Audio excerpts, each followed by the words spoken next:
Speak. Greetings, brothers and sisters. Greetings, Brother John. Tonight is December 17th, 2024. It's 6 after 8 p.m. We're here primarily in Atlanta. We'll be proceeding with our Division 421 officers training, specifically going over the text, Message to the People course of African philosophy, to as best understand the message that Mr. Garvey is trying to relay to us in this time. So, so I'll start. I'll start with a couple rituals, then we'll do our pledge. And again, officers, we should understand the order of proceedings for our meetings. We'll talk about this in depth, well, more in depth when we get to lesson 21, history of the UNIA. Although this may not be considered an official, I mean, this is an official UNIA meeting. Um, we don't necessarily, well, I'm not going to say we don't have to.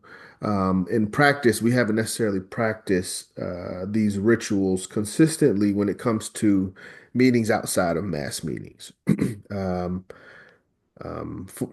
but at any rate, Mr. Garvey says that you should always observe the proper form opening and closing a meeting, as well as the proper form conducting the meetings of the association. They are as follows: opening hymn from Greenland's icy mountain. See if I could just opening hymn from Greenland's icy mountain, reading of prayers of the ritual of the hymn or hymn of the association. After the prayers, sing either Shine On Eternal Light or Oh Africa Awaken. We haven't read Oh Africa Awaken. We'll do that. Then get into the rest of your program. When you're closing the program, close with the prayer of the association for that purpose and sing the African national anthem. So there is a official directive that Mr. Garvey gave us through the course of African philosophy in regards to the structure of our meeting. So we'll follow that here tonight as part of our officers training. Opening hymn from Greenland's icy mountain, and everyone should.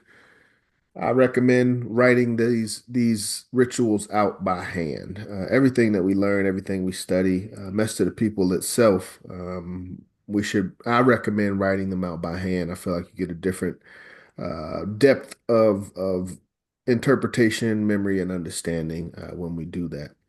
But always these items are available. Obviously, we've recorded these rituals over time, so they're available on our social media as well. From Greenland's icy mountain, from Greenland's icy mountains, from India's coral strand, where Africa's sunny fountains roll down their golden sand.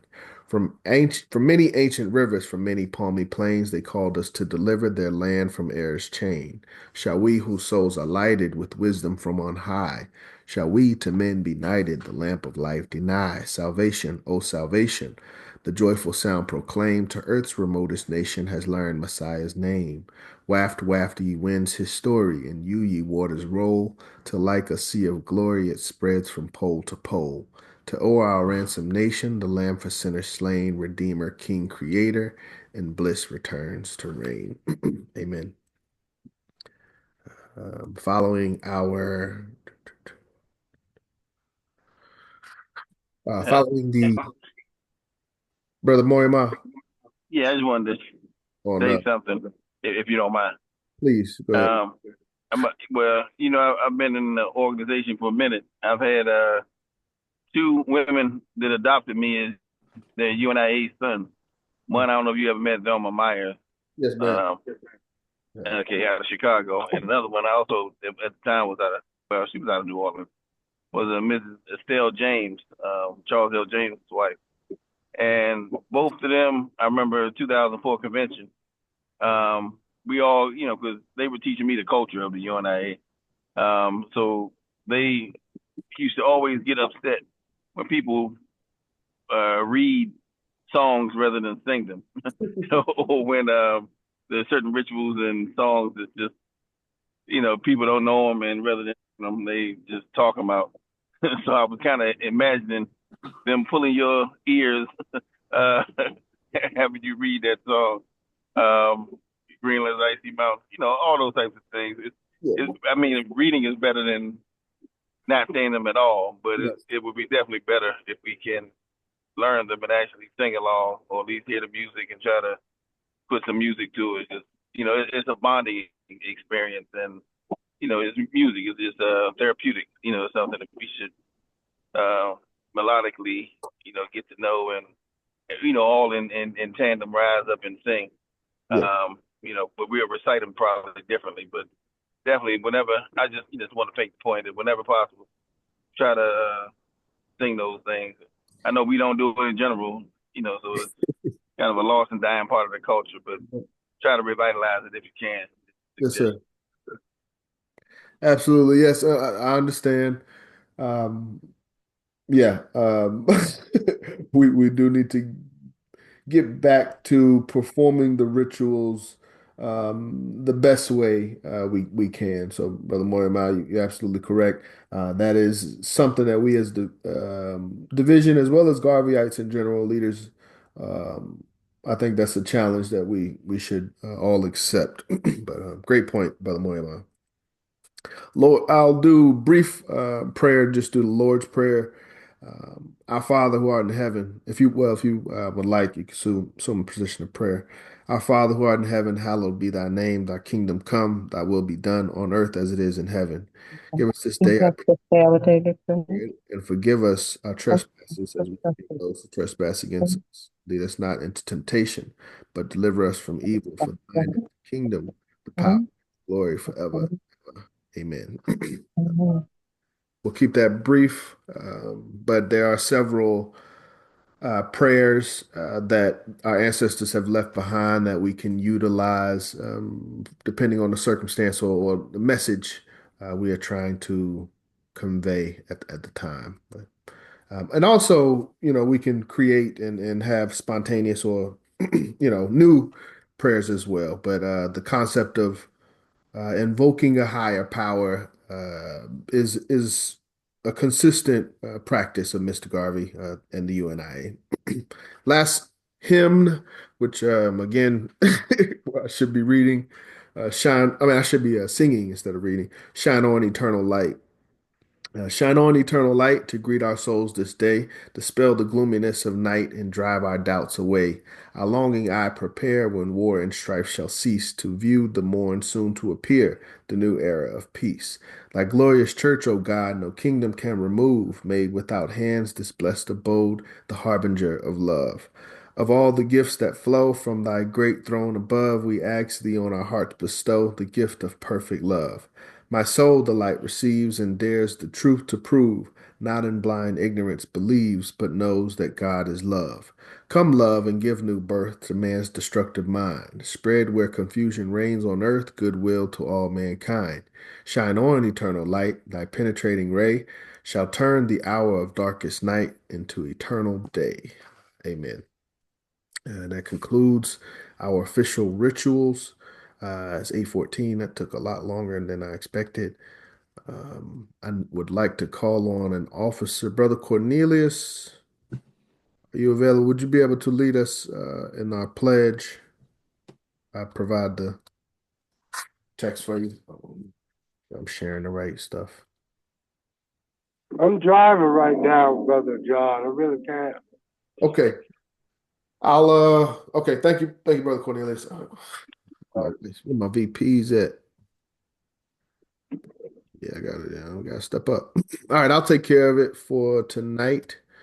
Pledge to the UNIA flag, if everyone would please repeat after me. And actually, this will give us an opportunity to modify the pledge. I've been trying to working on a modification, not a modification, but a modification in how we say it, how we break it up. Nationals, period. Still acknowledge themselves as African people. All right.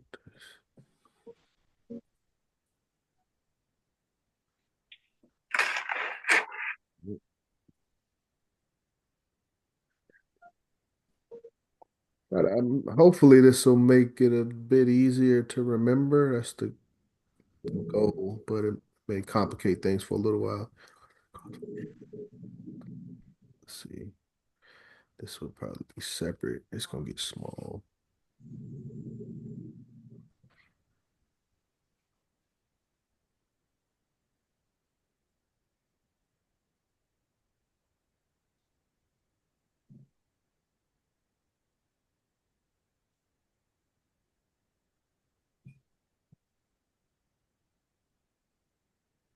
Okay.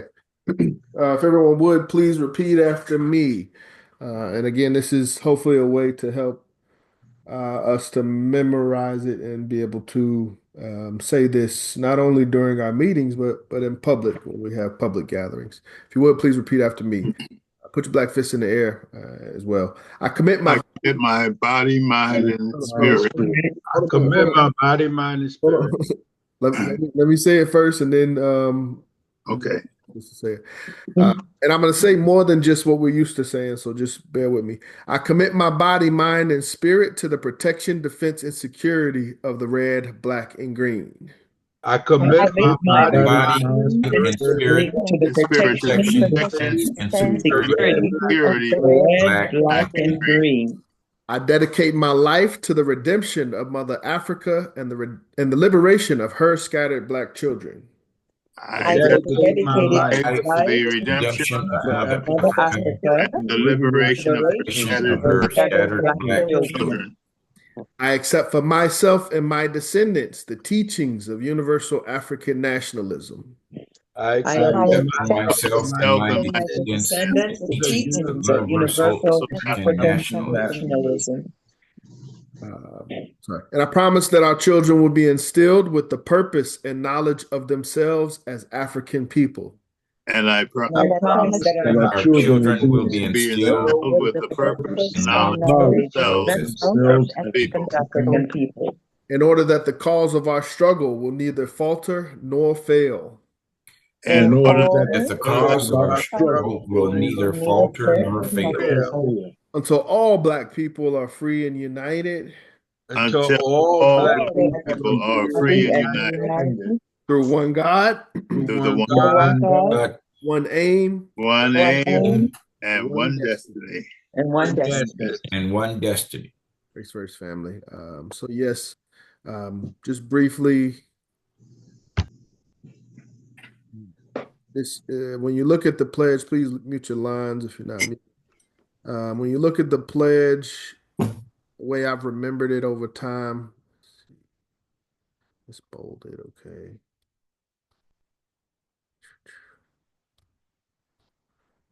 Promise. I commit, I dedicate, I accept, and I promise. So that's the four fundamental components, and the reason why is cause of our struggle will neither falter nor fail. And then obviously one God, one aim, one destiny. But if we can remember what we commit to, what we dedicate to, the responsibility we accept, and the promise, then I think we will have a more successful time committing our pledge to memory. Okay. All right. 20 after, we will get into our questions for tonight. Give me 1 second. Let me stop sharing so I can make sure everything is covered. Are there any questions or comments, concerns on the understanding of character? It's a very important lesson. A lot of questions in regards to character. Okay. All right. All right. If there are, feel free anytime to ask questions. All right. Let's see. Current slide. Lesson 7, character. According to Mr. Garvey, what does good character mean? What does it mean to have good character?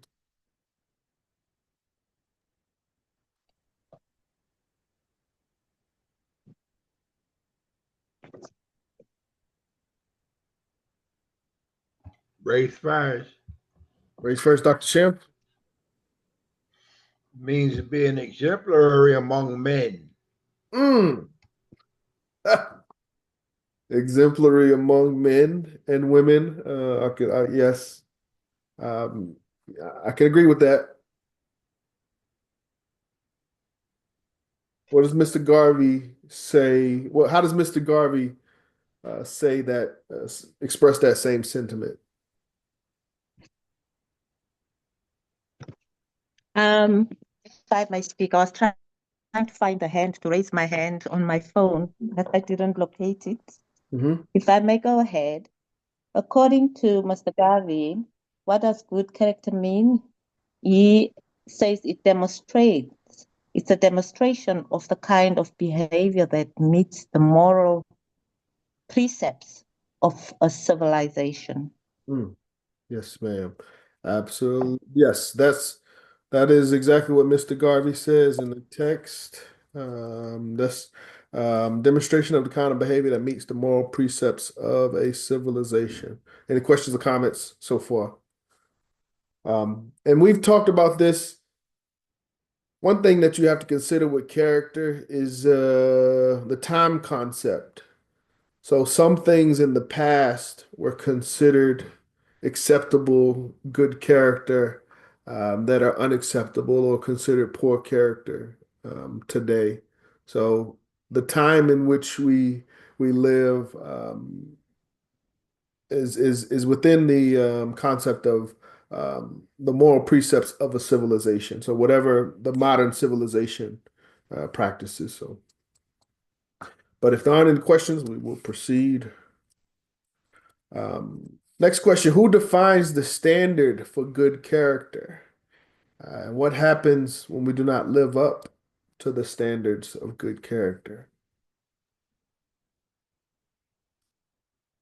If I may answer, the Dr. society of the time in which we live defines good character.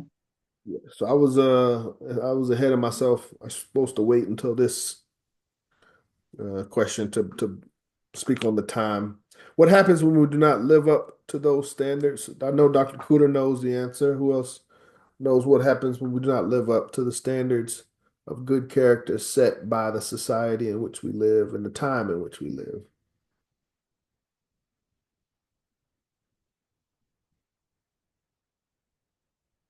Dr. Cooter, only one that knows. You will not be respected by society. Not be respected by society. Well, does it go further? Okay, you will not be respected. I thought he said you would be shunned. You will not be respected by society. Any questions so far? And again, this is coming straight from the text. Answers coming straight from the text. Lesson 7, character. Men and women who want to be of use to themselves. Oh, that's very important. Can I highlight that? Of use to themselves and humanity. So if that is something that we desire to be of use to ourselves and to humanity, Mr. Garvey says that we must have good character. Then he says that good character means the demonstration of the kind of behavior that meets the moral precepts of a civilization. So the civilization that we live in a sense, defines the standards for good character, the morals of the moral precepts of our civilization. So, in some parts of the world, and even some parts of the United States, some things are considered acceptable, whereas in other parts of the United States, they're not. But yeah, good character is defined by your local society and the morals of the local society. Standard is laid down by the society of the time in which you live and in which forms a part of and guides that very character. So we'll talk about society, I think tonight. Yeah, we have social system tonight and what Mr. Garvey means by society. But we should understand that the societies that we're trying to improve, the societies that we are subject to live under, um, they define the characteristics for good character. That's the basis of where we are so far. Let me see. Well, how did I go down so far? And then Mr. Garvey says, as we just said, if we do not live up to those standards, whatever those standards are in that society, in the highest sense, you will not be respected by that society. Your mission in the society for useful work will fall to pieces. So, if we have a desire to improve ourselves, improve our society, improve humanity, a fundamental component of that is good character. Any questions? Okay. And we also, I don't know if we talked about, yeah, we talked about what good character is. All right, next question, question 3. What is the greatest prop to character? And Mr. Garvey says that it's also the best policy. If I may answer, Dr. Kuda, you're getting all the points tonight. I find it even for myself that the greatest prop to my character is to be honest. And according to Garvey, honesty is the greatest prop to character.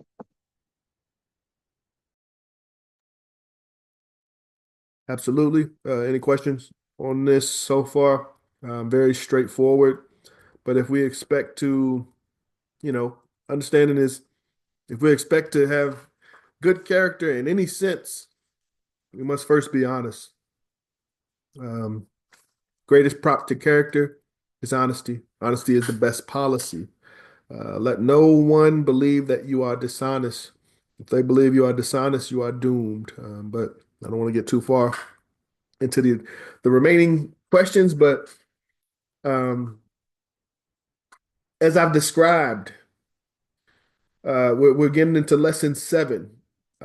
I look at lessons 1 through 7 as an internal introspective view. We're looking at ourselves and we're preparing ourselves to go out into the world. We've accepted this responsibility of leadership.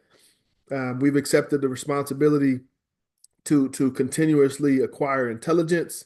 We study elocution. We know how to speak. We've mastered the aims and objects and the principles of the organization. There's no fear of death. We have a high example in Christ. Now, Mr. Garvey is encapsulating all of that in character and giving us a not a final, but last send off. A last warning, not necessarily last warning because he talks about more warnings later on, but in essence, we're going out into the world. We're preparing to go out into the world. And if we want to have any value to ourselves or to the community, we must have good character. And in order to have good character, we must be honest. If we can't do that, we really have to look at ourselves, and really, really do some work internally before we try to go out into the world, is what I would say. Any questions, comments so far? Okay. Honesty, uh, the society in which we live, behavior. Next question, why must we never borrow money unless we intend to pay it back? Why does Mr. Garvey say that you shouldn't borrow money unless you intend to pay it back?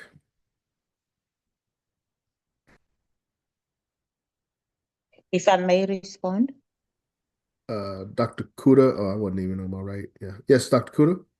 They will loathe to trust you a second time. So it's not good to borrow money that we will never be able to pay it back. Yes, they will loathe. Yes, but yeah, honesty, consistency, um,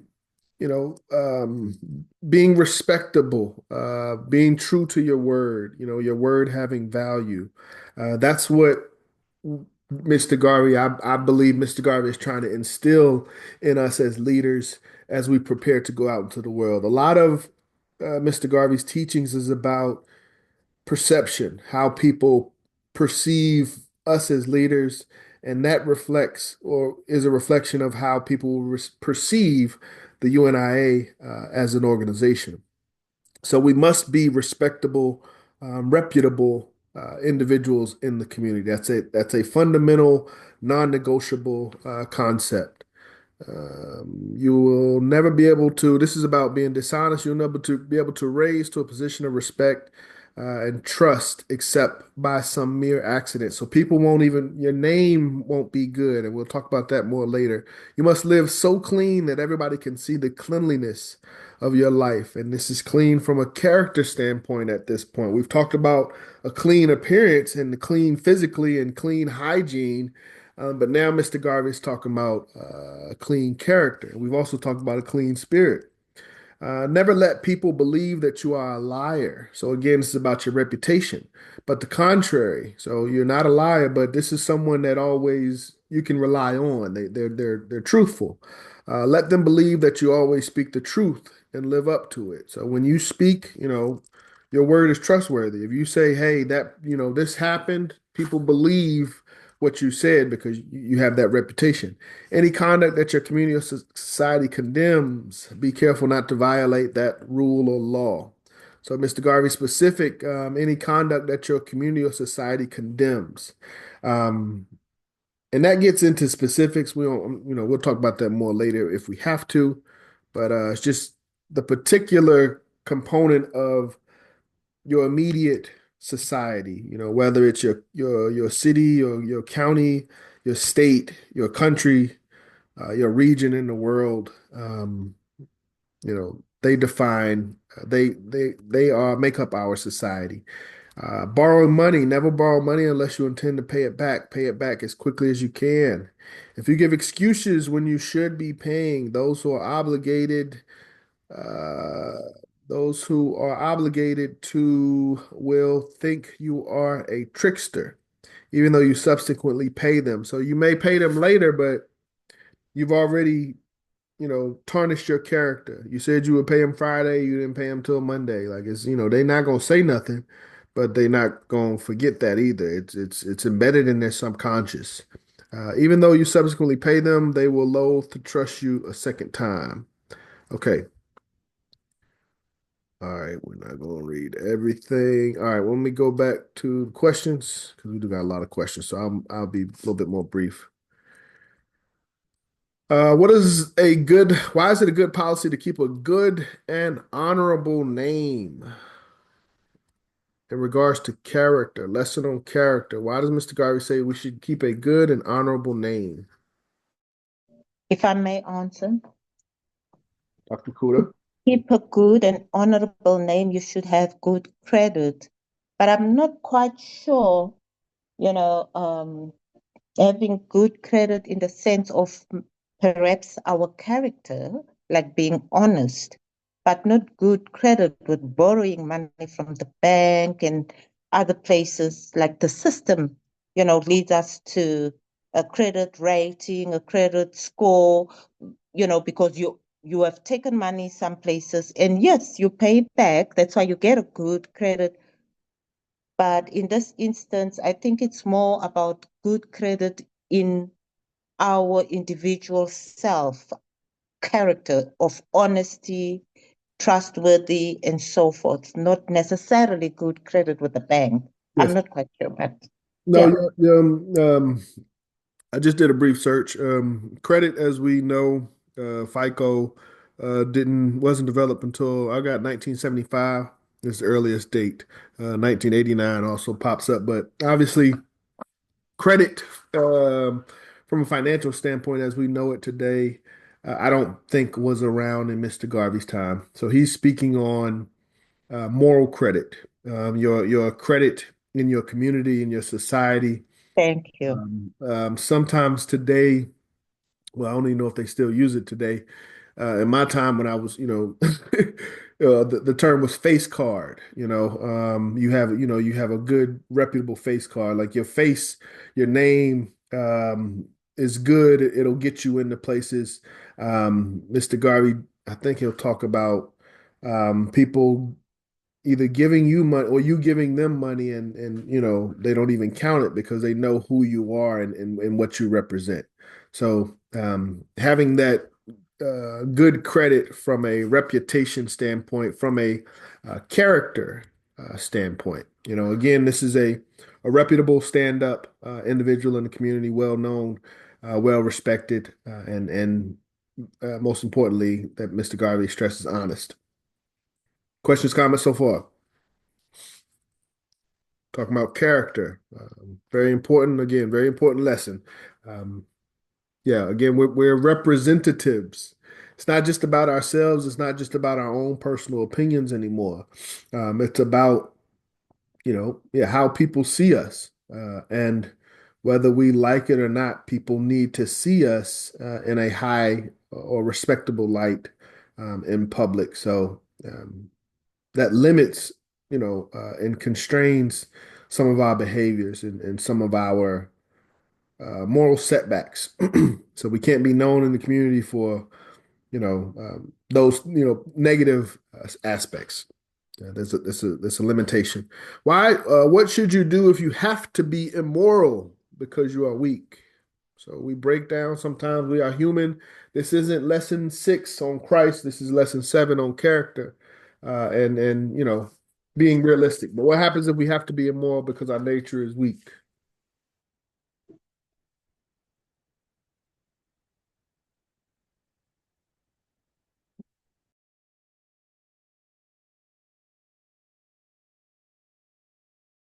Nobody wants this one.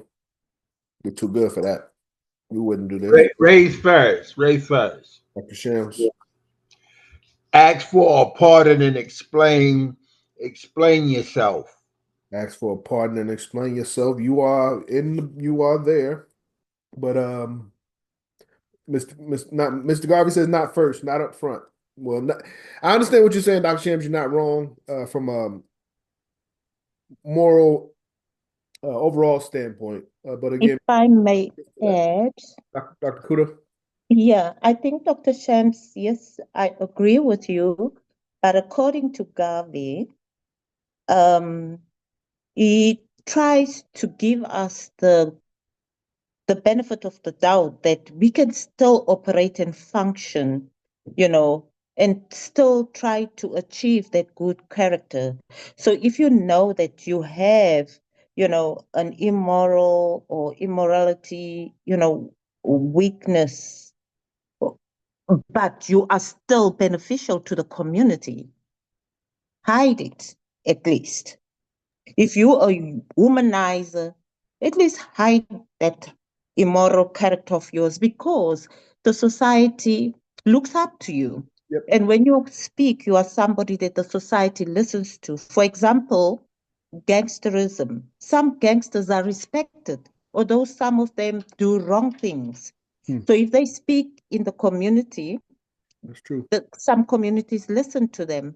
So if they, like for instance, if maybe that gangster has done something very bad in the society, what God is saying, in order for you to still keep, that help in society to help people, where people look up to you, where we can still benefit from you. You're not completely dead.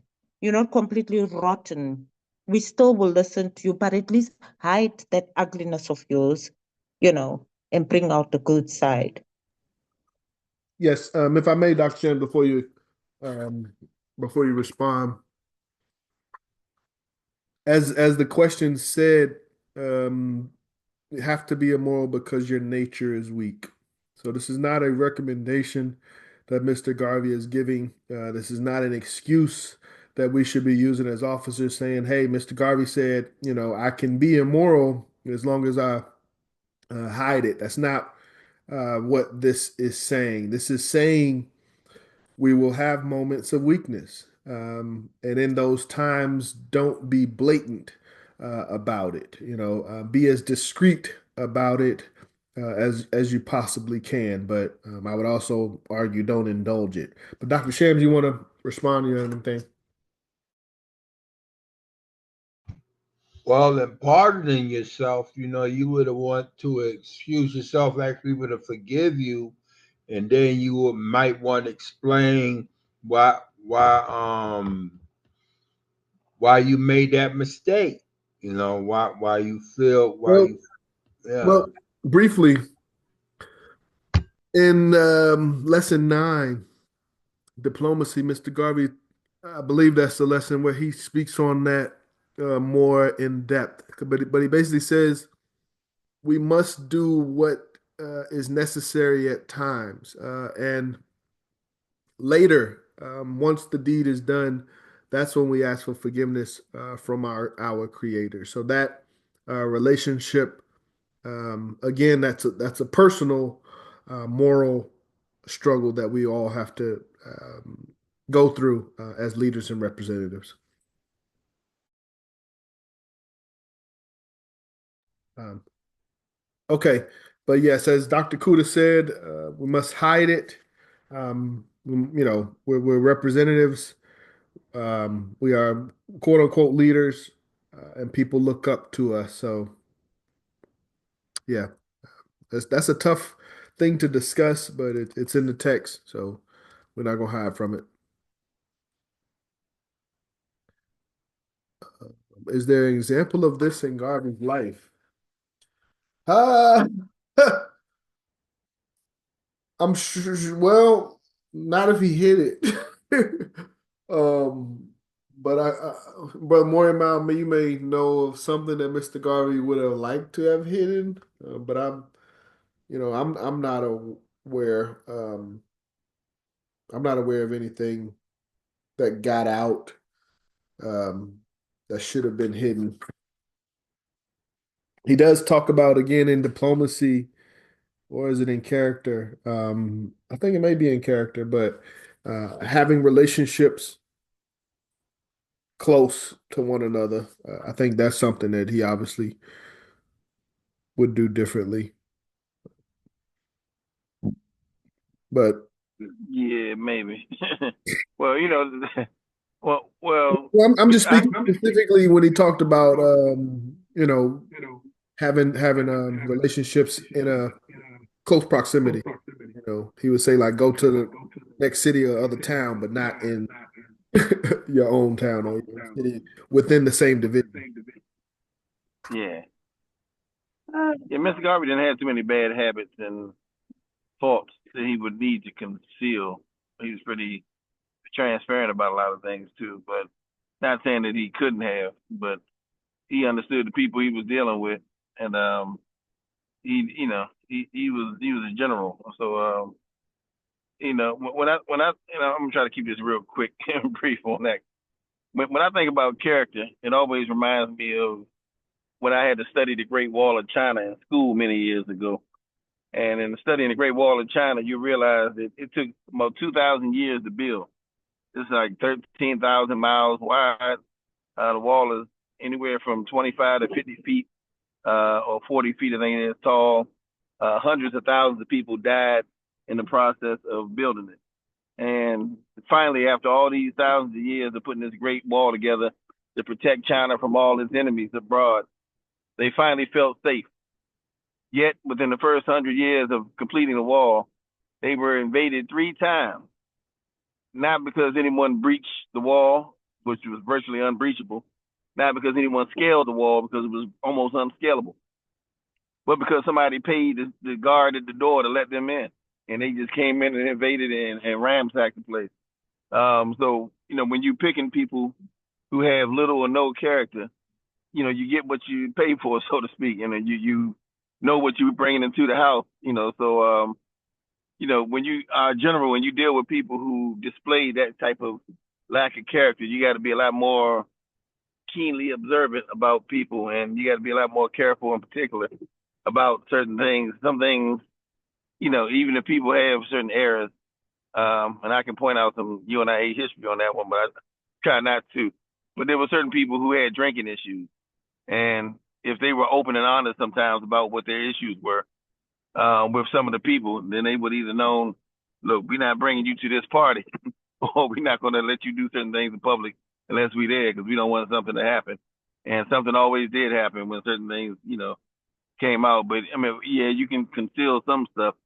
Some things, if people know your strength and weakness, they can help you avoid making those mistakes. So the honesty part is important.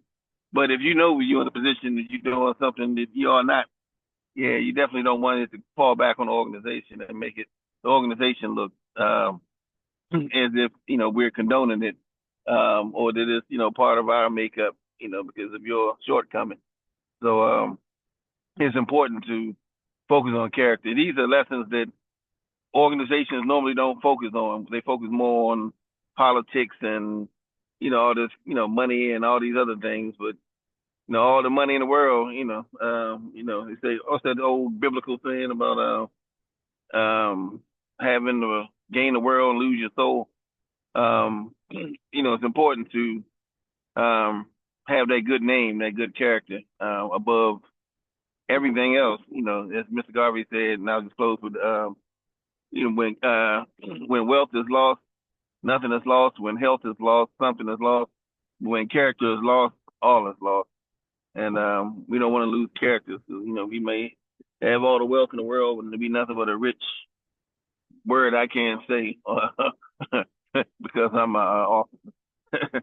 But we can be a rich jerk, I'll say like that, and have all the money in the world, but no one loves you. And, your value to the community is virtually useless. So, but anyway, I just wanted to Yes, thank kind you. of make Thank you, Brother Mortimer. Great examples, great analogy as well. And that brings to my mind, as you said, some other uh, previous UNIA elders, I'll just say, and their reputations in reality. It's tough. But I remember when I heard about, some people's personal behavior, it can tarnish their image, So I'm, maybe Mr. Garvey was looking far ahead and protecting our legacy as well. But there's some individuals that it's like, oh, I still have a very high respect for, but once I realized the reality of them is the humanity, it's like, oh wow, okay, so that was their vice. So I think that's maybe part of what Mr. Garvey is speaking to. Next question. How do we not become immoral? And what does immorality lead to? So we know that immorality is a possibility. What is the defense or how does Mr. Garvey protect us or recommend us protect ourselves from immorality?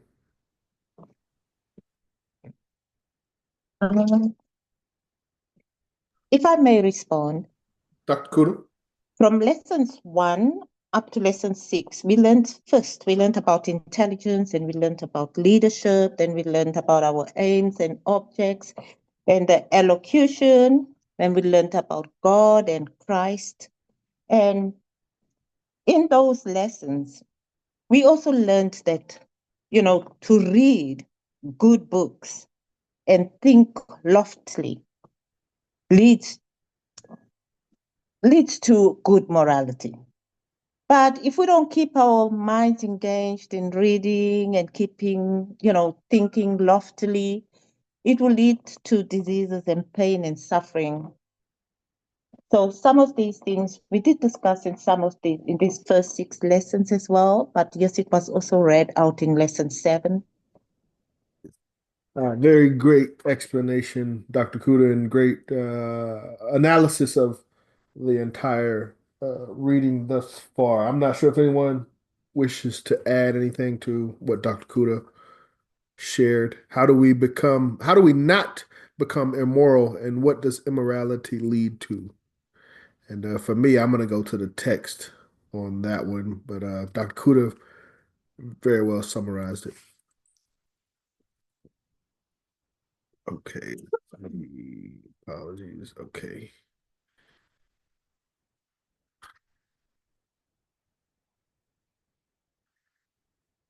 Morality is upheld everywhere in civilization. So, morality, character, I would argue synonymous. Morality is upheld everywhere in civilization. Don't be immoral in your community. Someone will tell on you and expose you. So again, you'll have that reputation of an immoral character or immoral individual. And the homes of the community will be closed against you, and respectable people will shun you. If you have to be immoral because your nature is weak, hide it, keep it within closed doors, and be sure nobody knows about it. And how do we prevent that? If you read good books and think loftily, you will not be immoral. So, as Dr. Kuda said, and as we've studied, through lessons 1 through 6, um, and I would say particularly lessons 1, a little bit of 2 and 6, where Mr. Garvey gives us examples, and lesson 1 teaches us or inspires us or should motivate us to learn the history of our people, learn the history of our race and the accomplishments. And that should in itself instill a level of pride, such that we're not content with second class, third class citizenship. So, if you are intelligent, you will not be immoral, because immorality leads to disease, pain, suffering, and ultimately to premature death. So, reading good books, thinking loftily, will keep us from being immoral. And if we are intelligent, we should know that immorality leads to disease, pain, suffering, ultimately premature death. And those are things that any intelligent individual would avoid. Any questions, comments so far? Yeah, you went as far as saying that a lot of deformities are a Hold result on, of hold on. immorality. You're going to the next question. Oh, Hold off on that one. okay. I think that is actually the very next question, is where do these deformities come from? No, not yet. All right, it's there though. I know it is. Read good books, think loftily, leads to pain, suffering, death. Next question: why is it that an immoral person cannot find good company? So before we get to where Sister Diane is going, what does Mr. Garvey says about an immoral person cannot find good company? If I may answer, Dr. Kuda? no good person wants to take a chance with immorality. So an immoral person will not find good company, because none of us want to associate ourselves with immorality. Absolutely. Unless we are birds of a feather flock together. Said, what is it about no honor amongst thieves, though? I think that's another saying. But yes, basically, you're putting yourself in the bad, in a wrong environment. And again, this goes back to lesson 1, where Mr. Garvey said that we must surround ourselves with people that we can learn from. And those people would be, intelligent and more likely to be moral. Not to say all intelligent people are moral and things like that, but the concept of controlling our peer group is consistent. And a moral person cannot find good company, because no good person wants to take the chance with immorality. So, thieves hanging together, I would imagine, is not a good thing. If you, just happen to misplace $10, and you got, 3 known thieves in the house, I couldn't imagine that that mentality, but that's not something that I necessarily have to worry about.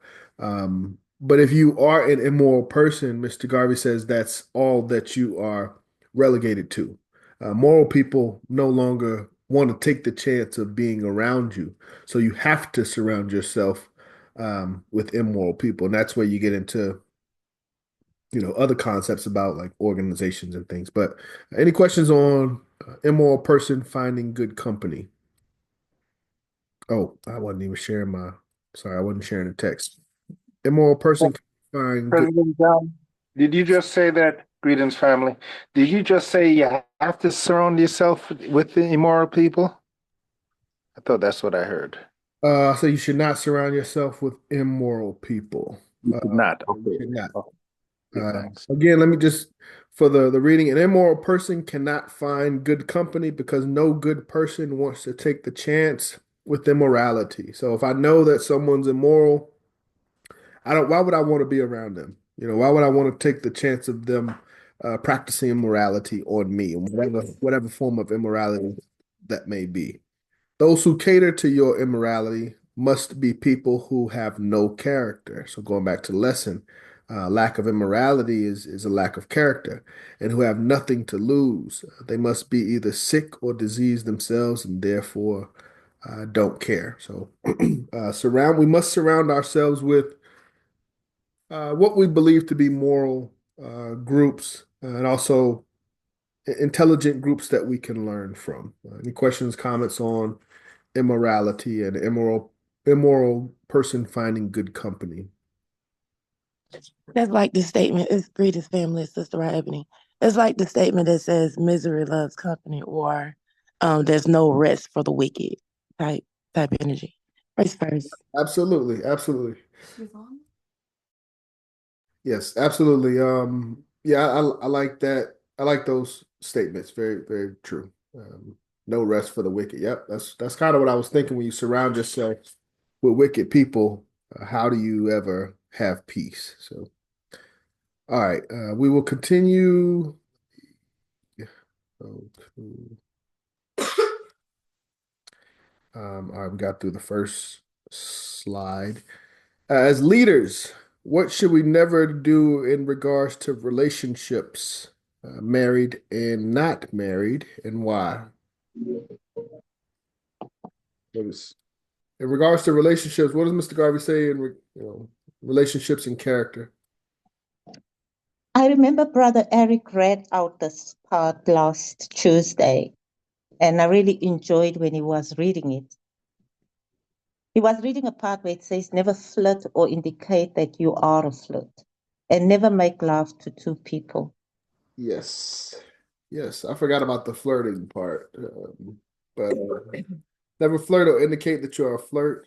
Never make love to two people. Let's go to the text on that. Let me see. Am I sharing? What am I sharing? Okay. Thank you, Dr. Kuda. Dr. Kuda is on it tonight. He said in the same city. Yeah, we'll Yes, touch yes, it. you. Yes, in the same city as well.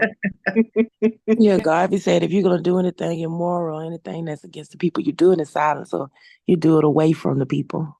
Absolutely. Yeah, You hide. yeah. This is elaborating on that principle.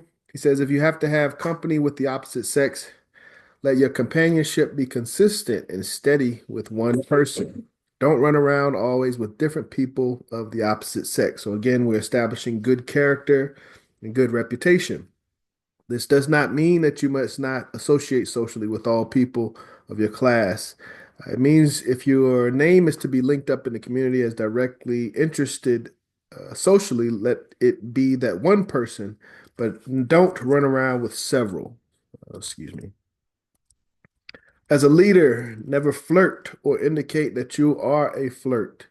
Never try to make love to two people in the same organization where both attend and you are a member at the same time. A fight will ensue, scandal will spread, and you will lose your reputation. If you have to speculate with your love, keep the parties far apart, at least in different communities, but not in the same town. It will leak out and be whispered about, and you'll be called a bad person. So again, Mr. Garvey's not recommending this behavior, but this is in line with what we said previously.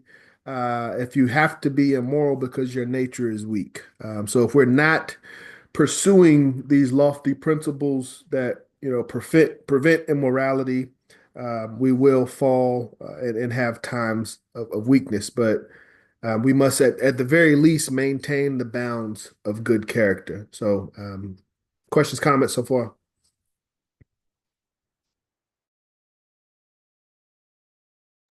Okay, but yes, Mr. Garvey, we already talked about it. Keep the parties far apart, at least different communities. So he's not. I wish he would condemn the behavior as a whole. He doesn't do that, but not. And again, he's not promoting the behavior, but at the very least, we must be respectable, and that's tough to say in that situation. I think that's kind of tough to say in our community, especially in today's Pan African. And African Nationalism Society, where they are, promoting the multiple wife notions and stuff like that. And then you bring it back to where, Bubba Garvey is saying, hey, look, have one wife, keep all the confusion down. Or if you're gonna do what you're gonna do, then keep your business or household separate. I just think that's something that the Black community, the Black conscious community have opinion about something, but our founding fathers have something to say about it. So it's interesting. Race first. And I love that Mr. Garvey is giving his example. This is what worked, or things that he would have done differently. So others have examples to lean on. Not to say anyone's right or wrong, but Mr. Garvey is expressing what he's learned in his life, and he recommends, as a leader, don't flirt or indicate that you are a flirt. Never try to make love to two people in the same organization that both attend and you are a member at the same time. A fight will ensue and scandal will spread and you will lose your reputation. So that's interesting. He focuses on the reputation, um, as opposed to the disagreement in the organization, and the lack of progress in the organization. If you have to speculate with your love, keep the parties far apart. First Vice President, Brother Macy's. Yeah, I think it's important for us to understand the audience of the text. It'll help us make sure it's in the right context. Yes, So sir. when this text was directly, he was talking to his officers. This is the officer training corps. Yes, So sir. he had these individuals who he wanted to be leaders in the organization. So as we take on these principles, we have to understand the audience who this is for. So although some things may be acceptable in the community, as officers, it's all about our reputation, how people see us. So we have to be seen differently. There's not to make it biblical, but a verse in the Bible says, if you want to be a bishop, you must be above reproach. And I think the bishops are the officers of the church, but kind of the same sentiment. If you want to be an officer, you must have yourself in a position where people can't challenge your reputation. Absolutely. Thank you, Brother Mason, for bringing that back to why we are here and the directives. We are to understand the directives that Mr. Garvey is giving us as leaders of the UNIA in this time. So, any other questions, comments? Yes. Yep. Okay. All right. Back to the PowerPoint. 9 o'clock. We got to try to make some progress. Most of the bad things, deformities, Mr. Garvey used the words deformities in a community are a result of what? So, Sister Diane, I think this is where you were going earlier, where the source of the deformities in a community. Bad character and immorality. Absolutely. Bad character. I think this was something about parenting, but immoral and loose people cutting loose. Any questions, comments? Do we need to go? I don't think we need to go to text on that, but we want to avoid this behavior. We're not only, and this is something that Mr. Garvey said in the text that I would not disagree with, but challenge. He says that we, as good character, is accepting the standards. Let me see what he says. But I was thinking like you kind of have to push the boundaries and challenge, what is acceptable, to be a leader in regards to good character. Let me see. Men and women who want to be useful, good character. Good character means demonstration of kind of behavior that meets the moral precepts of a civilization. But I would challenge that and say, are we to just meet it or to excel, expand, and improve the moral precepts of a standard of a civilization. So, that's all on that. Go back to. Oh, I was okay. Yeah, I never got off this. What is the first thought that a healthy man has of a poor-minded person, according to Mr. Garvey? When an individual sees a poor-minded person, what does Mr. Garvey say is the first thought that a healthy man has? that his parents were immoral. Yes. Yes. All right.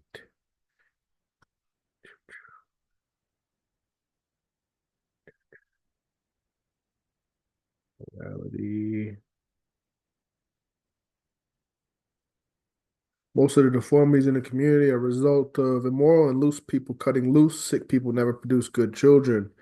The first thought the healthy man has of a poor-minded man is that his parents were immoral and stamped their immorality on him, which he is to carry through the world by his particular affection, be it in poor mentality or in nervous disability. So, um, we must display good character.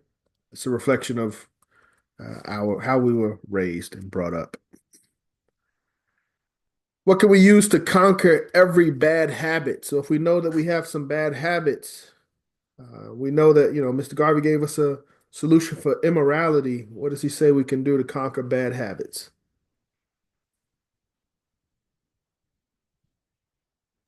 Self-control.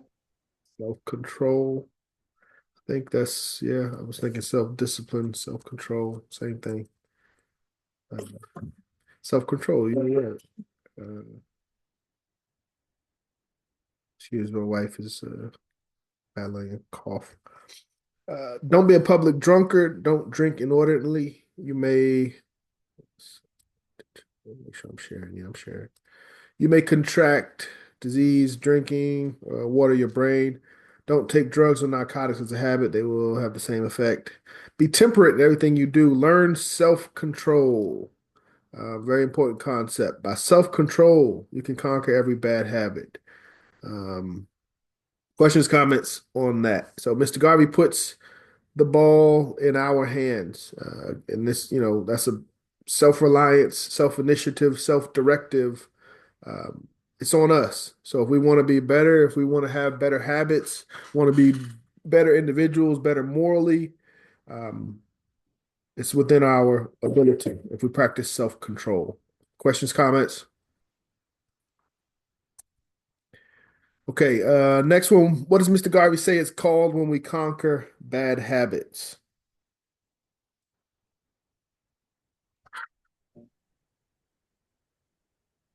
When we conquer our bad habits, and which should be the goal of us all. What is that? What does Mr. Garvey say that's called? Mastery. In a sense, what he used a few other words, but it's mastery is the general concept. What kind It's of, about huh? It's about an individual being able to master your own self. Yes, self-mastery is where I was going. I think it says man mastering himself. So we know the goal. We have a strategy. Mr. Garvey gives us directives through lofty principles. So lesson 7, yeah, I love lesson. Well, I love all these lessons, but it's bringing me back to lesson 1, where Mr. Garvey encourages us to expand our thinking and expand our minds. How often should we bathe? Every day, especially as a leader. What is the minimum, Mr. What does Mr. Garvey say is the minimum? But yes, every day, especially as a leader, absolutely. Maybe twice a day. At least 3 times, he said. Yes, absolutely. At least 3 times a week. And to First Vice President's point, these are, not just suggestions. These are directives. When we come together as leaders, we should be clean. We should be, well kept. But yes, deodorant, all the smell goods, clean clothes, iron, pressed, presentable, and definitely clean bodies, mouth, hair, all of that. So yeah, we shouldn't be coming together, and we know that we haven't taken care of ourselves in a few days, and we're claiming to be representatives and leaders in Division 421. So Good personal hygiene. absolutely. I just want to mention what President John said. about the about the about the hygiene. And it's just something because UNIA members come to like meetings and certain gatherings smelling all natural. And it's something that President John said, smelling decent deodorant. Because our members are so natural. I don't know. I just think they're just something like I that. mean, well, yeah, that's whatever it takes for you to control yourself. For me, I'm a excessive person, or a sweaty person, so I need extra things. But if you can control your scents naturally, well, that's what it's about. But definitely taking care of ourselves, keeping ourselves clean. Yeah, brother President. Have you ever seen a picture of a gentleman standing outside the Garvey Club? With the banner above his head, the black. Yeah, right. 1943. We got the guy named Gordon Parks photo of a gentleman outside the Garvey Club window. He look a little. He's with a standing kufi on. Yeah, that gentleman's name is S.A. Manosi Safar. He was a good friend of Miriam Samad. Actually, she grew up underneath him in the Garvey Club in Harlem. But he was known as the guardian of the Garvey Club. He was the man who stood at the door and was given a smell test. He had a stick in his hand, and if you come in there smelling like alcohol, you smelling it like you ain't, wash your behind, or you coming in there any other kind of way inappropriate, he will possibly hit you with that stick and run you up out of there. And if you do it again, he's gonna start naming names and publicly outing you. But he made sure that everybody came in there right. But that's the kind of seriousness some of us had when it came to making sure we are presentable. Not just coming in like you just woke up and walked to a meeting. That's not how we operate. But anyway, say it again. Can you see my screen? Oh yeah, that's him, Manosi Safar. Yeah. All right. The guardian of the Garvey Club. Yeah, that's the man.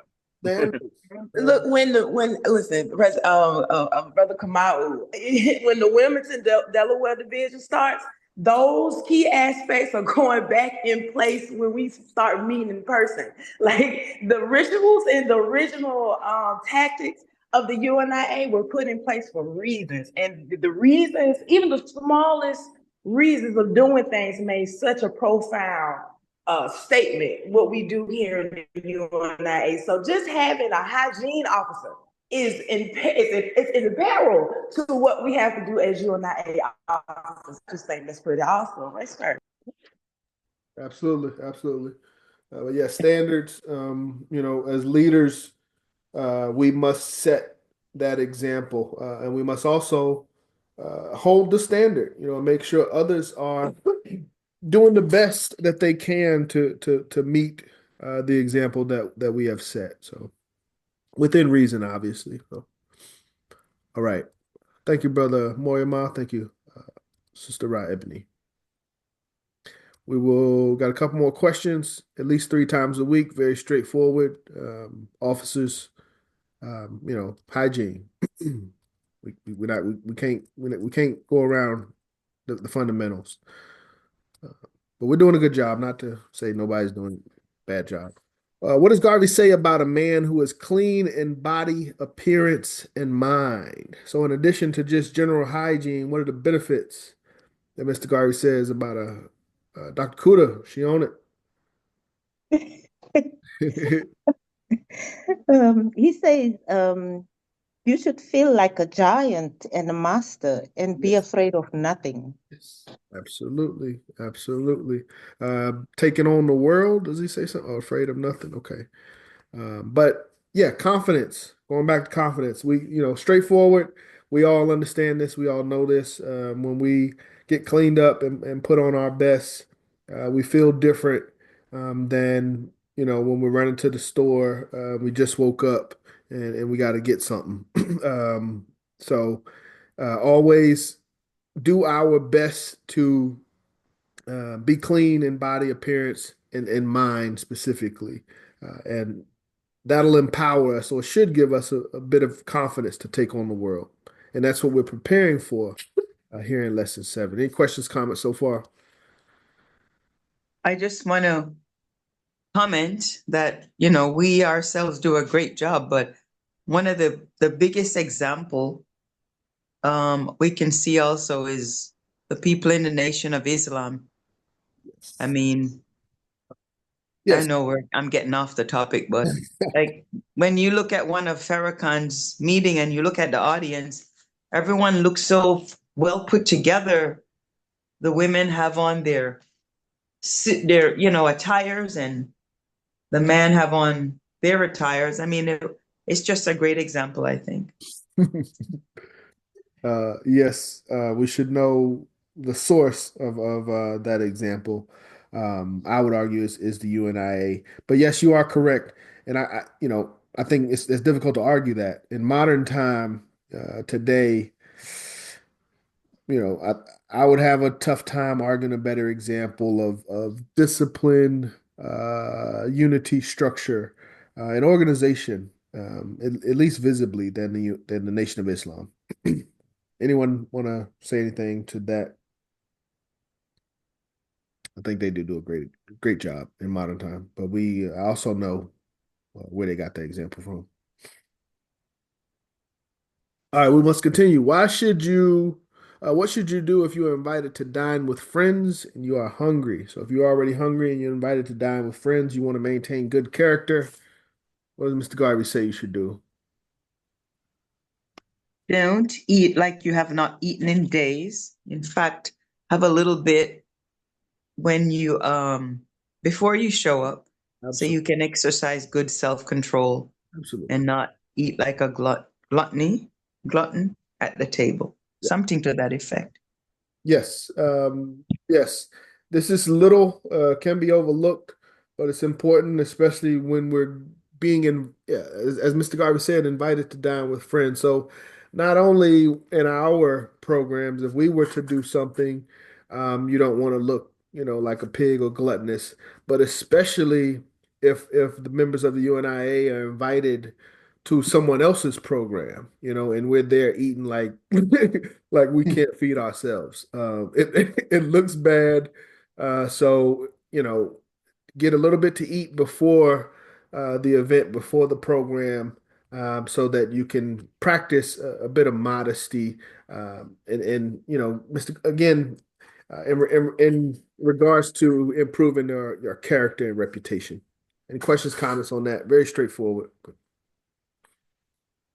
Just don't want to look like a pig at the table. Don't want to look like you haven't had a meal in a long time, and that includes internal programs, especially I would say, as Mr. Garvey said, invited to dine with friends. So outside programs as representatives, that looks very bad. Why should we develop the habit of treating children decently? What did Mr. Garvey say? Lessons on character. I think this goes a couple ways. I think he talks about this again later on kindness. Dr. Kuda, is your hand at the new hand or We, the we should we should develop the habit of treating children decently, because children tell their parents, and then the parents will give you love in Yep. return.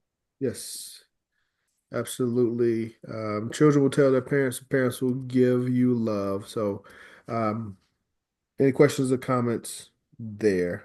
We should have charitable programs for youth and be doing things in the community for the youth, as Mr. Garvey says, um, in his vision. So, or in lessons that he learned. Um, okay, but yeah, we must get there. We'll talk later about funding and charitable programs in regards to funding.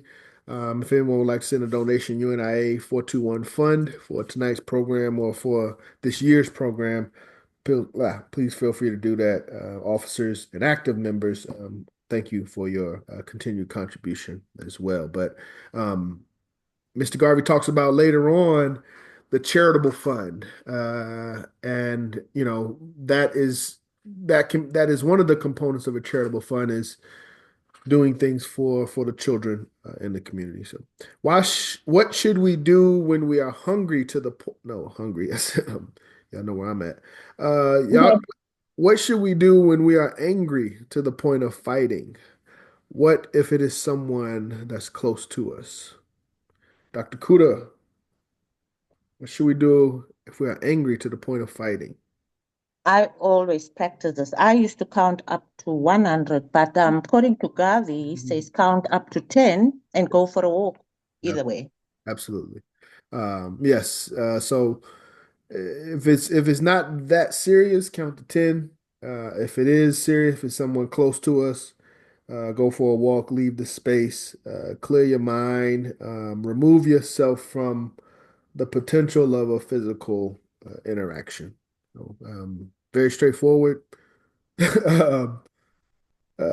Garvey, I think in lesson one, I gotta find it, but he talks about being logical and not emotional. And this, fighting, arguing, these are emotional reactions. So we got to calm down. We must be logical, be responsible, and work through it as leaders. Thank you, Dr. Kuda. Count to 10 and go for a walk. Absolutely. Why does Garvey say that we should never fall in love to the point of losing control of ourselves? Control. Dr. Kuda, that's your Dr. Kuda. I'm gonna have to slow you down. Everybody else, I don't know if Dr. Kuda, go ahead. That's why I decided to just raise my hand. If others also want to chip in, they should go ahead. Okay, I got you, Dr. Kuda. In view of time. All right, I got you. Dr. Kuda, Guy says that we should never fall in love to the point of losing control of ourselves. We would become somebody's slave, and we will lose our best character if we do that. Absolutely, absolutely. So control, self-control, self-initiative, self-directive, logic over emotion. If we get to the point where we love, we love someone or something to the point of losing control, then we don't have self-directive as leaders. So we must, let me see what Mr. Garvey says. I want to read this in the text. Thank you, Dr. Kuda.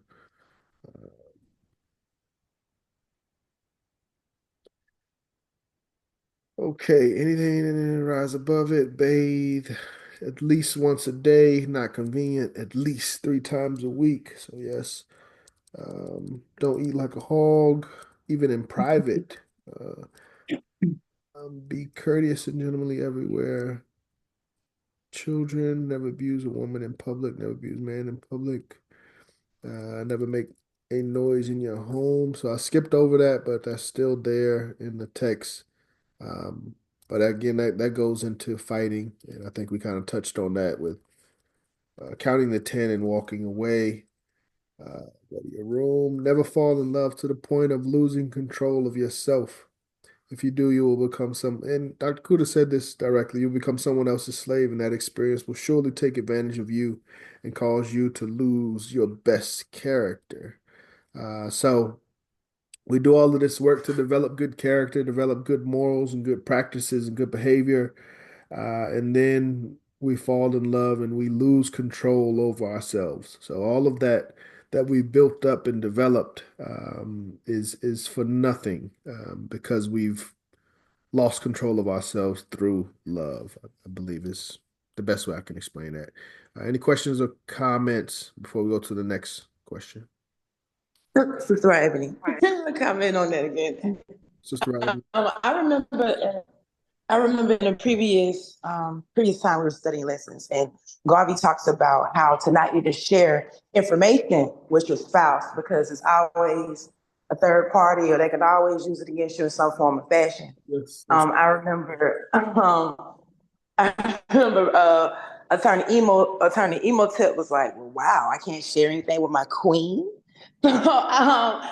I think it's important that we know boundaries. And I think it's important that we know that home business is home business, career business is career business, because we all have different conditionings and traditions that we follow in our household. And I think Garvey's biggest deal was that that doesn't overflow into your personal, into your, into your career or into your UNIA business, to taunt, to taint it or to push others away. It's always unattractive to see couples or, domestic disputes inside of professional settings. So it's, you can worship your wife or your husband, just know, leave that at home, and you put on your UNIA-ACL cap, when you come to, leadership boards and such. So race first. Yes, ma'am. Yes, ma'am.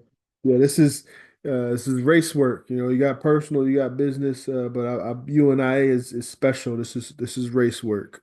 So we must be focused, and not distracted, and always with a level of self-control.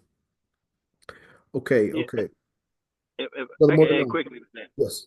Yeah, before I came into the UNIA, I was for a short period of time a minister, and in the ministry they tell you, what you're going, if it's a sacred cause and you love your God, and et cetera, that you're going to put this above everything else, and Yep. so and including relationships, even if you're the pastor who one of the ladies in the church who's known to be a little loose may call you 3 o'clock in the morning and say, "I need prayer, Pastor. Come on over." If you the pastor, you got to make that call. Your wife might not like it. Nobody else might like it. But if that's your job, she has to trust you to handle certain things. So I kind of familiar with how women can influence people sometimes. Baby, you spending too much time with that UNIA. I want you to spend a little more time with me and just leave that old UNIA thing alone. But that kind of pressure will come over you. And if you, oh, I don't want to lose her, I'm going to give up my whole cause and my mission and everything because I don't, she's just that much more important. Well, Mr. Garvey didn't say don't love your family.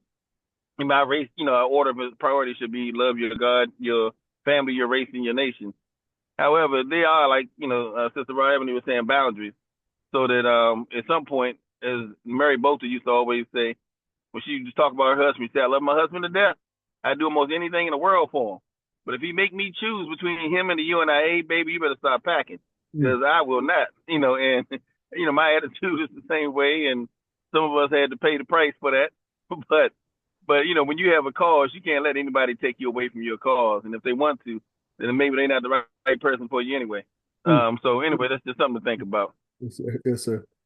Yes, sir. Yeah, this is a major calling, and that's why I describe it as race work, So yeah, we must be focused, we must be diligent. All right, all right, all right. But yeah, it's a tough, can be a tough lesson for some, but this is not my opinions, it's not our opinions. These are Mr. Garvey's opinions, straight from his own text. What are some things that we should investigate when considering loving someone? What does Mr. Garvey say about things that we should investigate when considering loving someone?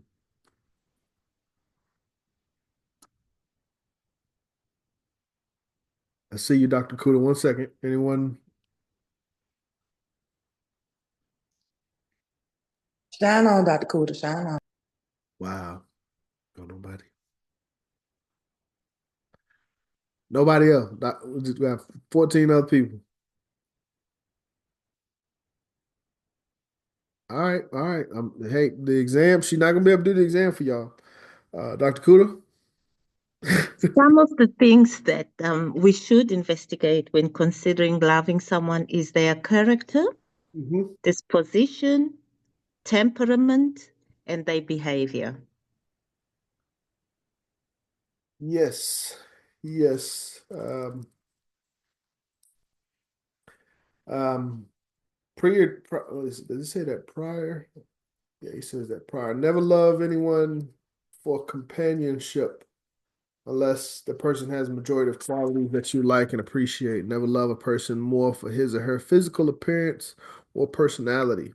First, investigate the character, disposition, temperament, behavior, and thought of the person. And when you find in that person, along with good physical appearance, such as you like all the qualities, or as many of them as possible that you would tend to satisfy you and make you happy throughout a lifetime, then you love that person. So Mr. Garvey is somewhat scientific in his approach, but or I guess mental, logical or rational. I could argue, but he's not just emotional.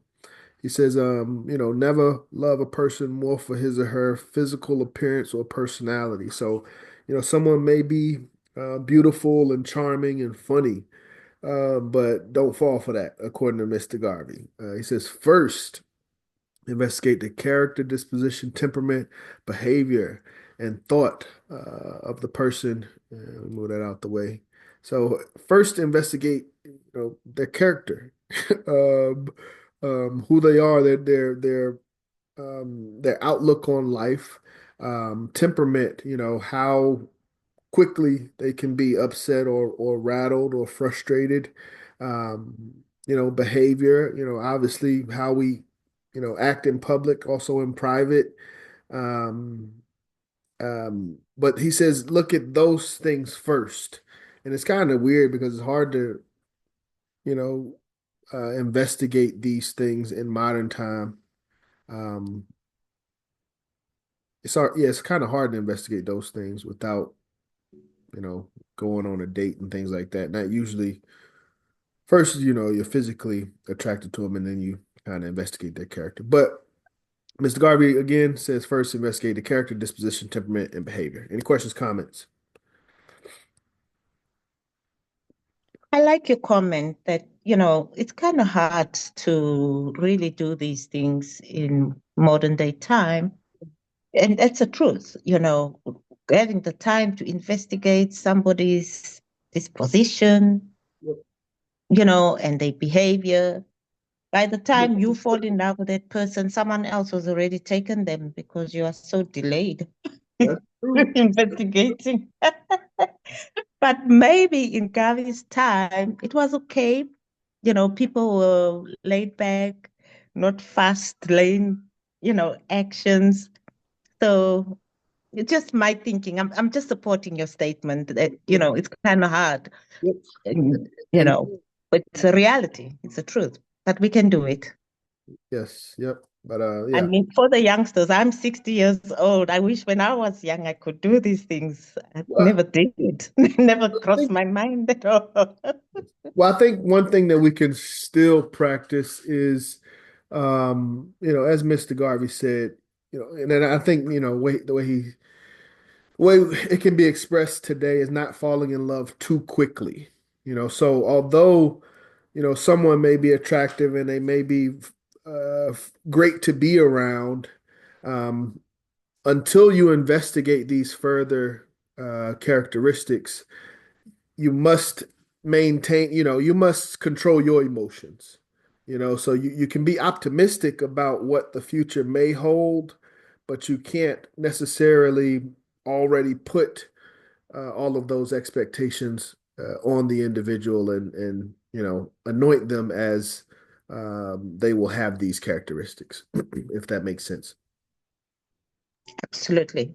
Okay. For the young ones, some food for thought. Great lesson. Thank you. Yes. Okay, a couple more questions, and we got our reading. Character, disposition, temperament, and behavior. So don't just fall head over heels just because she looks nice and she smiles nice and she's funny or he's funny, makes you laugh. Investigate further.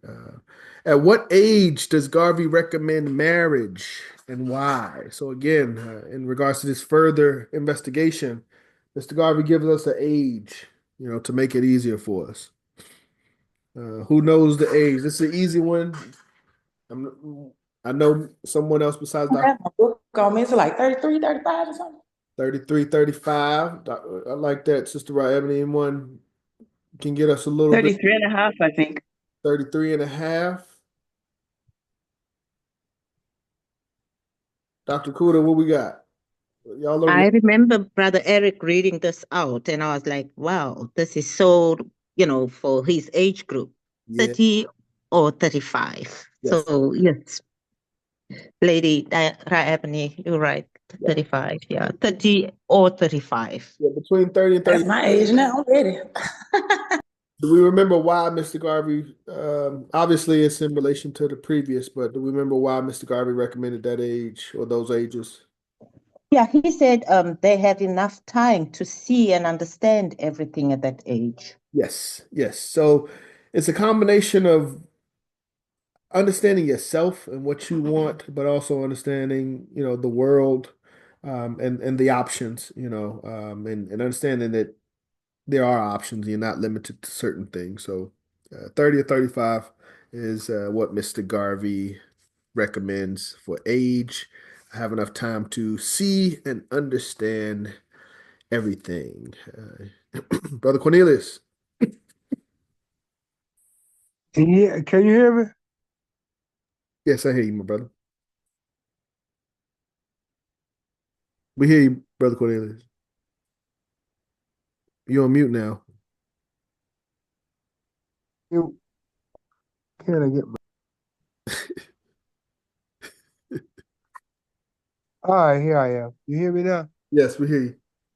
It's funny that you say that, that he said 35, because I'm wondering, I like a lot of old big band jazz. And Louis Armstrong, he was my favorite. But he has this song, Be My Life's Companion.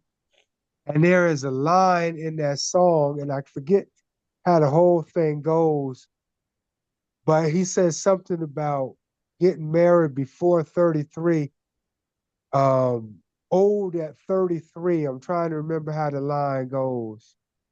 But given the time that recording in progress. Ah, shoot. Given the time that, can you hear me? Yeah. I don't know. I got both devices going now, and I got home. But given the time of Louis Armstrong and the fact that the UNIA was active then, I just wonder if that has anything to do with that. Hmm. Because I don't know why there's that line. It's something, do something, or you'll be old at 33, talking about getting married. I don't know why. That just came across my mind. I don't know if they connected or not. That's all. I got you. Thank you, Brother Cornelius. Takeaway, as Mr. Garvey said, he recommended in his experience that we should wait to the age of 30, 35 to get married. Know ourselves, know the world to an extent, and really know and understand what you're getting into. All right, three more questions. We'll run through these. Uh, what should we what should we prefer as opposed to stealing from the UNIA? Instead of stealing from the UNIA, what should we prefer? I see you, Dr. Kuda, one moment. We should give to the UNIA. Yes, but this is in a mode of desperation. If we more so in a position of need than to give.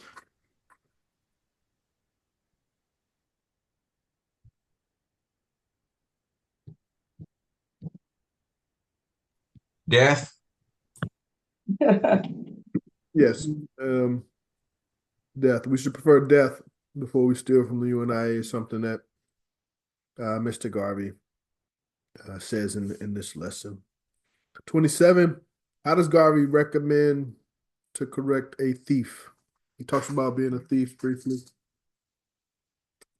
See you, Dr. Kuda. On standby. Locked and loaded. How does Garvey recommend to correct a thief? Anyone? I think he said that it's almost as if he was saying it's impossible to correct them because it's too much time involved. It's better to just get rid of them or something. I mean, not get rid of them, but Pretty much. Dr. Kuda, you got the text? Anyone have? No. Yeah, pretty much, Lady President, Sister Diane. Let me see. Let me see. Yeah, I mean, I don't think we need to spend. I'm not going to spend a lot of time on that. You can't correct a thief, according to Mr. Garvey. Um, get them out of the way and move on. So, to waste time to correct a thief. Let me see. Oh my gosh. Let me see how to read this. I hope he's not saying that. That's not saying Can that. we read the text? If you've got it available, don't believe and loves you. 67. It better be 30, 35. Don't wear clothes as if you were sleeping. Sometimes by keeping foul breath, never be a leader, never fabricate working, prefer death, not steal from the UNIA, do not encourage anyone to steal. Don't waste time to correct the thief. It is to hold up the program of the organization. Get them out of the way and march along. So Mr. Garvey does not see any correction for what we consider a thief. But that's why, again, we talked about should prefer death as opposed to stealing. Um, and that's an important concept of this lesson. And one thing we really have to understand is the death of character. So it's not a physical death, but it's a death of reputation. You know, being a thief, being dishonest, being immoral, can destroy and kill your reputation. And that is, some of what Mr. Garvey is trying to get us to avoid. What should a person do before they steal from the UNIA? So, if we are in a position of need, um, we're not about to die, but we really need. What should we do if we need from the UNIA and before we steal? Dr. Kuda, finish it off for us. Oh, Gavi says if before you think of stealing, rather ask for help from the UNIA, even if it means you have to beg. You are at home, you can beg in the UNIA instead of stealing. Absolutely. So very straightforward. Character. We must maintain good character. Stealing is a death of character. Dishonesty is a death of character. So if we are in a position of need, we must beg and ask the UNIA for help before doing anything else. Any questions or comments on lesson 7 before we get to the reading for lesson 8?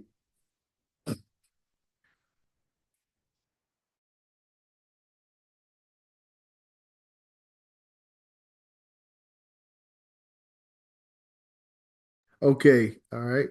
Thank you, everyone. Somebody back here.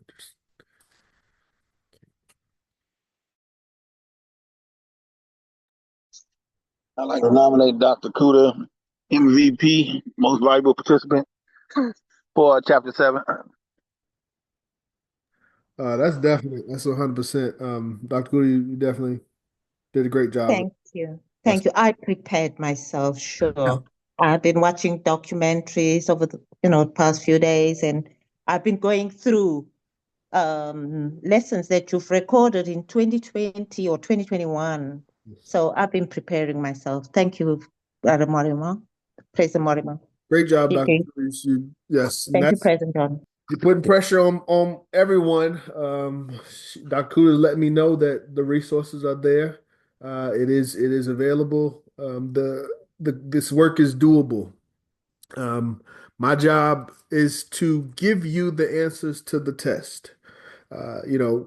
Break down Mr. Garvey's text in my the best way I can. It's not necessarily the best way that it ever will be done, but in a way that we can at least begin to understand the questions that Mr. Garvey is asking us, or the statements that Mr. Garvey is giving us, and the questions that we should understand are implied from those statements. So that's a lot of what this breakdown is about. As you can see, there's nothing that I add. Um, I just try to do my best to pull out again what Mr. Garvey is saying, and even in that, doing an hour and 45 minutes of one lesson, there's only so much that we can get. There's some that'll still be overlooked. So everyone has the text. We should be studying this text. We should be reading this text daily and preparing ourselves for these weekly gatherings. So again, great job, and great example tonight, Dr. Kuda. Brother Macy, as Thank first you. vice president, will you be reading for us before I offer in our official reader? I'm on the move. On the move? Okay. Thank you, Brother Macy. It's all right. Do we have a volunteer reader for tonight? Sister Cecily, where you at? Did she drop off? She dropped off.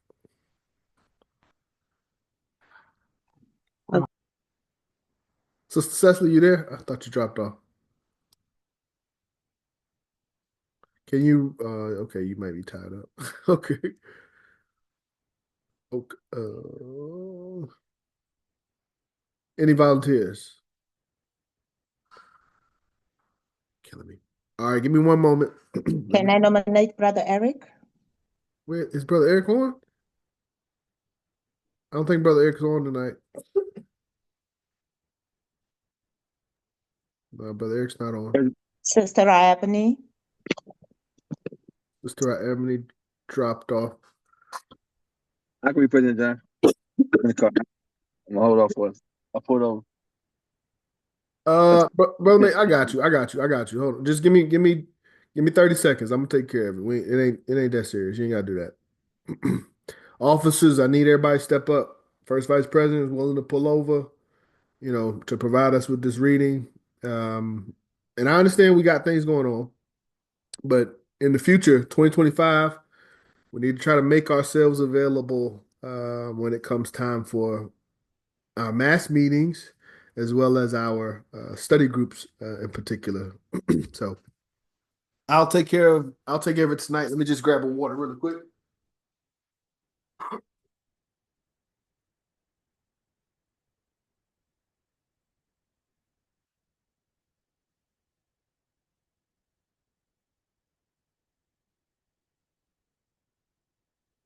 Good to go at my pace though.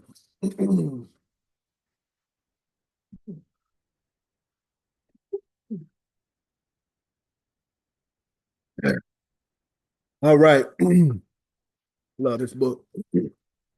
Lesson 8, the social system.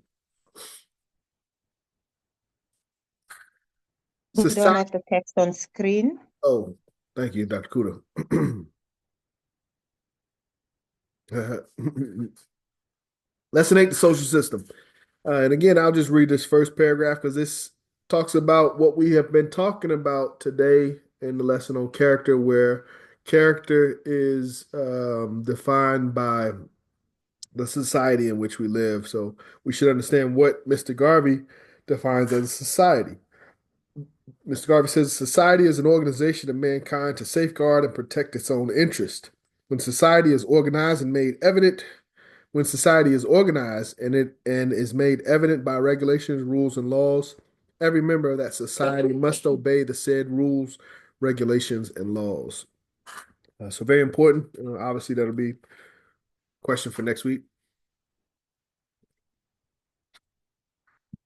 I just gonna get a little bit of water. Therefore, always live up to the organized system of society of which you form a part. The only alternative to this is rebellion. You should never join rebellious movements against society except where there is good reason and justification for it. Society is intended to maintain the greatest good for the greatest number, and if that is always uppermost, in so that in thought you may have to hold on. Let me go back.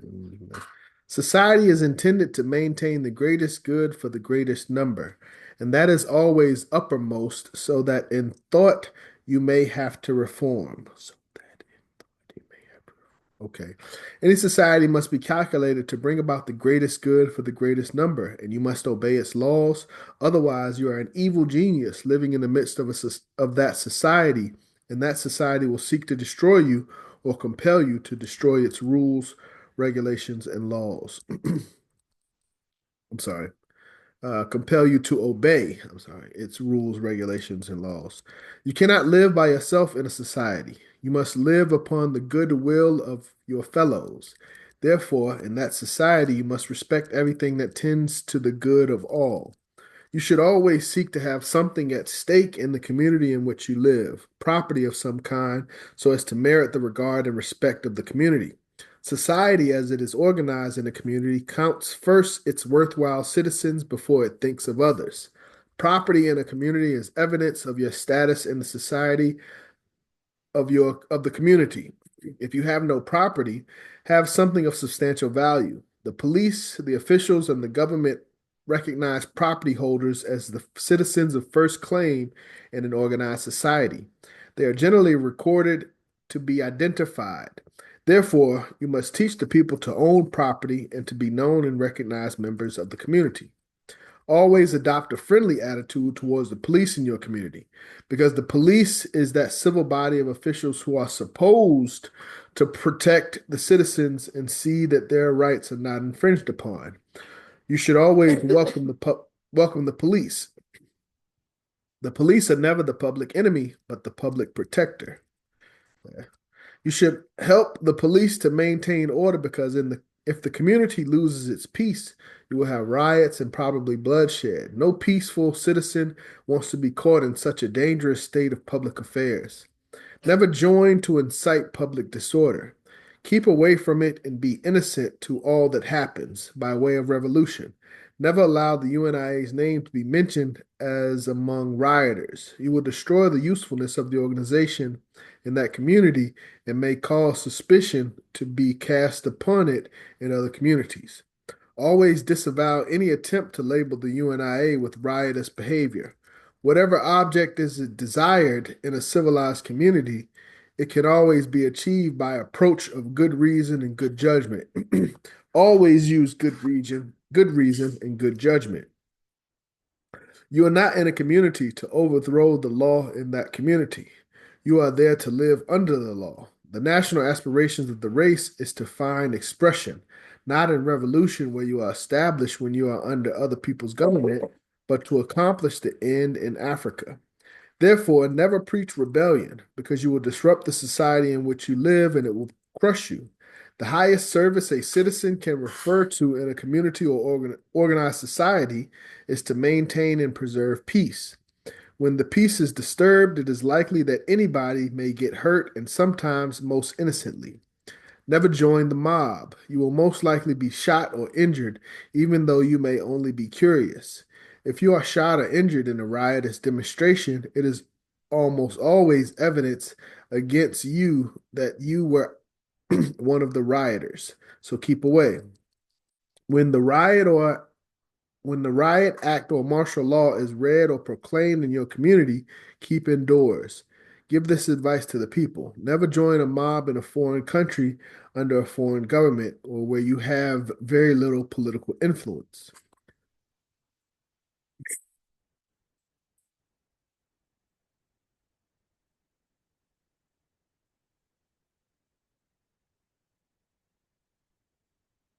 Continuing on lesson 8, the social system. Now we go into subsection titled Political Pull. Politics is the science of government that protects those human rights that are not protected by law. Law is already established. Politics add to the laws or change the laws. You should play politics to get good government. The state, nation, or the community in which you live directly is always governed by politicians or statesmen. You should know them and become well acquainted with them for your own good. You need them in trouble and out of trouble. Always try to know the mayor of your city and the government and the okay. Always try to know the mayor of your city and the government of your state, island, or country. Try to know the other government officials also. To know them before you have trouble is to get help when you are in trouble. To know them is to be at a not to know them is to be at a disadvantage when you are brought before them. Always treat them courteously and friendly, even if you don't mean it. Always let them believe you are friendly. If you are to be a leader in your community, this makes it even more imperative that you know everybody of political consequence, because you will have to approach them not only for yourself and for the organization, but for the members of the race who look up to you as their leader. You must never sell yourself to the politician. You must get around him in the most skillful manner. Get all your rights and the rights of others dependent upon you out of him without selling yourself to him, to keep him in office, especially if he is not a. Hold on, let me read that again. Get all your rights and the rights of others dependent upon you out of him without selling yourself to him, to keep him in office, especially if he is not a good man in the community. I had to read that one again offline. Always make your vote count for bringing about the reforms you and others think are right for your community. Never exchange it for money. You should see that every citizen that has a vote does vote on an election day, especially when you have reforms to be enacted.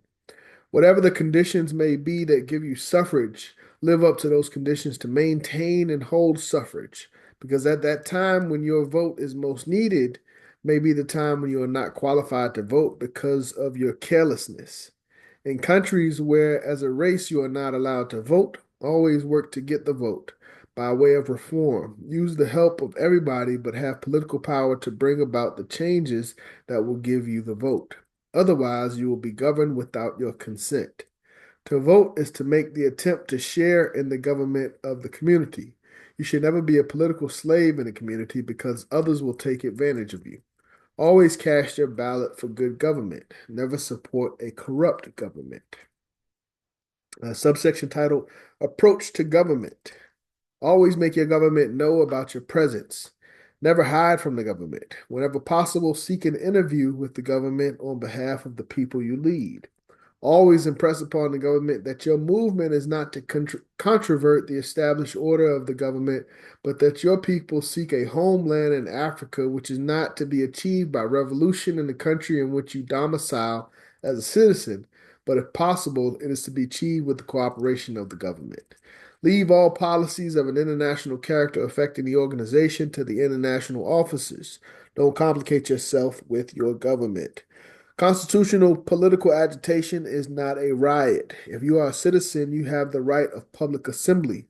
You have the right to protest against anything that is politically wrong, but that does not suggest that you must riot, because good government always puts down riots. Good government always has a way to settle its political difficulties in the interest of society and the community of which you are a part and which you have a voice in. When you riot against the government, you are rioting against yourself, because the government cannot exist without you. That is why there's a constitution. When the constitution is insufficient to give you all the protection you need, change it by political action. Vote for change. Do not riot for change. And that ends lesson 8, titled Social System, and we are right on time. It's 9:59. Any questions, comments before we close out for tonight? And again, only thing I've got, please make a contribution to our Cash App, $UNIA-421 funds. Please pay your dues. Any charitable contributions that you'd like to make will be accepted. PayPal.me/UNIA-421 fund. No, UNIA-421, no fund on the PayPal. Any questions, comments as we prepare to close? Great reading, family. Great space. Thank you, Sister Ebony. Thank you, Dr. Kuda. 10 o'clock. No questions, comments, everybody. We will be off next week. So next week, spend some time with your families. Get a little bit of rest. This is a long, marathon, shout out to Nipsey. And it requires endurance. So we get a little break in between lesson 8 and lesson 9. But once we get into lesson 9, we're gonna keep going pretty much all the way up until HEC of next year. But there won't be any break when we get back. So I see you all After tonight, we will reconvene. It looks like New Year's Eve, 31st. Oh, dang, that's gonna be crazy, but I know y'all will be up. The Honorable Amy Euphemia Jake Garvey's birthday as well. 31st. Yeah. Wow, that's even more of a reason for us to come together and study these teachings. I heard somebody listening to something by Nikki Giovanni earlier. Was that me or did somebody else hear it? I heard, I didn't know the lady's name, but I remember the article. Is that what she was talking to? What's it, James Baldwin? Yeah, the James Baldwin clip. Yeah. Was that But you? you know, she was also one of the last people to interview Amy Jake Garvey. Nikki Giovanni, I got a photo of them back in May of 1973, 2 months before Amy died, with Nikki Giovanni and Ida Lewis. So, yeah, just interesting. She passed away during this time near her birthday. But, yeah, just pointed out as a historian. Yes, sir. Yes, sir. Thank you, brother. Anyone else? Any final comments before we close out? We won't meet again until 31st. So next week will be quote unquote Christmas Eve. Again, family time. We won't, no requirement to come together. But 31st, we will be reconvening to go over questions for lesson 8 and reading for lesson 9. And that's all I have. If no one has anything else, looks like Brother Macy's is still there. Brother Macy's driving. Brother Malik, are you available to close us out with our motto and our slogan?